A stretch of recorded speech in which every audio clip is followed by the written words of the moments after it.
Oh, isn't she pretty and cute? It's just a shame she's so dumb. Oh, now, Thunderfoot, how can you besmirch a pretty young thing like that? Justify yourself, man. Well, okay. First, what is she wearing on her head? Yeah, this girl thinks that wearing a sheet over her head will show an ancient magical desert spectre that she respects him. But shouldn't we respect her faith and religion? Well, no. Simply no. And I'll tell you why. You see, all cults and religions put up these barriers to make it harder to leave. They have repetitive rituals that socially make it hard to leave the religion. And I have to give it to it, Islam is king when it comes to these barriers. For instance, wear a sheet on your head and it will show an ancient magical desert genie that you respect him. And if you don't, you are instantly recognisable as a social pariah. I mean, come on, why would an all-powerful God really care about what you wear on your head? Or shaving is evil and growing a beard will please the ancient desert magical pixie. And of course, not conforming will make you instantly recognisable as a social pariah. But come on, why would a powerful God actually care what happens to what comes out of the hair follicles on your face? Or get down on your knees 5 times a day. After all, praying 5 times as often might not be any more effective than a prayer convention in Texas praying for rain. But damn, 5 times a day makes it virtually impossible for your typical herding human to escape the claws of the religion. And then, of course, leave Islam and we will kill you. What is the penalty for leaving the Muslim faith? To be honest, I cannot back that point up. Dr. Mukadam, what is the penalty for apostasy? And, before... We keep coming down this apostasy. Give us a quick answer on what is the penalty for apostasy, and then we'll come and do it. You very well know, if it's an Islamic country, then the Sharia is very clear. Apostasy is dealt with the death penalty. Thank you, that's all I want to hear. You know, like that guy in Iran at the moment who is purportedly born a Muslim.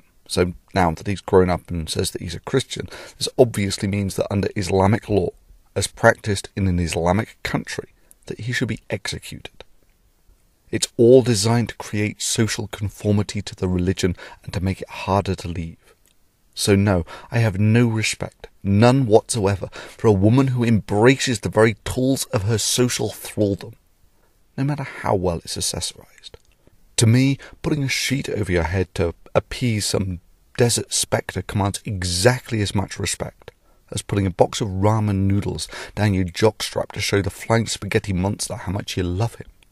But that's not the only reason this Islamic makeup girl is dumb. She abused the Digital Millennium Copyright Act. She filed DMCAs for her own purposes when Potholer 54 had the temerity to draw attention to her scientific illiteracy that she decided to vocally parade on YouTube. Sorry, girl, but that's a big no-no. You choose to inject your scientific illiteracy into this forum. But first and foremost, I'm a scientist with a first-class honours degree in human biology from a top British university. Yes, I believe that the first human being, our ancestor Adam, peace be upon him, was created by God in heaven. And now you have no grounds whatsoever to complain when you get called on it. Now, a more compassionate and understanding guy than Potholer 54 you will not find. But I'm not Potholer. Indeed, for me, this free and open forum thing is one of those black and white, never compromise type issues. Never compromise. Not even in the face of Armageddon. That's always been the difference between us, Daniel. You see, when you filed those DMCAs, you claimed under penalty of perjury, a criminal offence, that you owned the copyright. And when the counter notices were filed and you did not sue, you de facto lost. Indeed, you can be sued for doing it. Further, it also puts you on pretty shaky ground for maintaining a YouTube account, as you claimed that you were making the claim in good faith, and that your account would be terminated if it wasn't. Now, I've got a pretty dim view of commercial makeup bimbos, Islamic or not, who elect to abuse a legal instrument designed for the physical protection of copyright because their skin, albeit very heavily chemically treated skin, isn't thick enough to take the mildest of criticisms from the most mild-mannered folks like Potholer 54. Further, I have to say that your excuses for abusing the DMCA are risible. Indeed, you might as well have been parroting word for word PCS. And this is how he ended up. This is an apology from myself to Thunderfoot and other YouTube users. I confirm that the contents of this apology are true and accurate. My username on YouTube is VenomFangX. As many of you may know, there has been a dispute between Thunderfoot and myself over the past few weeks. We have resolved that dispute, and as part of the resolution, I am here to express my regret for the misuse of the Digital Millennium Copyright Act to serve takedown notices in relation to a number of Thunderfoot's videos on YouTube. Now, if you and your staff had just admitted that you got it wrong and that you'd abused the DMCA out of naivety, I could have let this one slide and we could have chalked it up to Allah giving you bad advice because he wasn't up to speed on modern copyright law or something.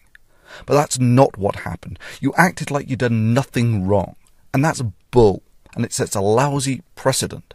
And that's why I'm making this video. So you can file a DMCA against this video in bad faith if you want. And when you lose the counter notice, we will see if YouTube makes good on its promise to terminate the accounts of those who persistently abused the legal instrument of the DMCA.